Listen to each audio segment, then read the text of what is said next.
Hi friends, జీవితంలో ప్రతి ఒక్కరూ కోరుకునేది ప్రశాంతత, అష్టైశ్వర్యాలు, ఆరోగ్యకరమైన కుటుంబం. మరి ఇవి అన్నీ కలగాలి అంటే దైవానుగ్రహం కూడా ఉండాలి.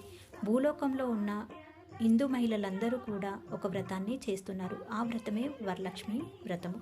ఈ వ్రతాన్ని శ్రావణ మాసంలోని శుక్లపక్షంలో వచ్చే పౌర్ణమి తిథికి ముందు వచ్చే శుక్రవారం రోజున చేయాలి. అంటే శ్రావణ మాసంలో వచ్చే రెండో శుక్రవారం రోజున ఈ వరలక్ష్మి వ్రతాన్ని చేస్తారు.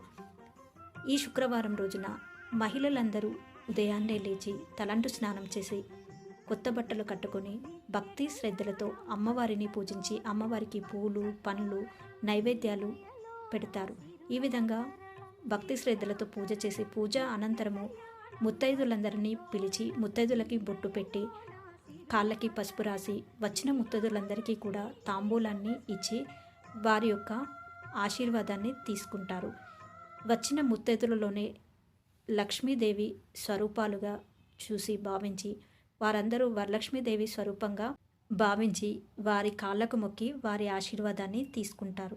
ఈ వ్రతాన్ని ముందుగా ఒక బ్రాహ్మణ స్త్రీ చేసింది. ఆ స్త్రీ ఎవరు, ఆ స్త్రీకి ఎవరు ఈ వ్రతాన్ని చేయమని చెప్పారు, అలాగే సౌభాగ్యవతుల కోసము ఈ వరలక్ష్మి వ్రతం ఒకటి ఉంటుందని ఎవరితో చెప్పారు అనేది మీకు నెక్స్ట్ వీడియోలో అప్లోడ్ చేస్తాను. ఈ వీడియో మీకు నచ్చినట్లయితే లైక్ చేయండి, షేర్ చేయండి, సబ్స్క్రైబ్ చేసుకోండి.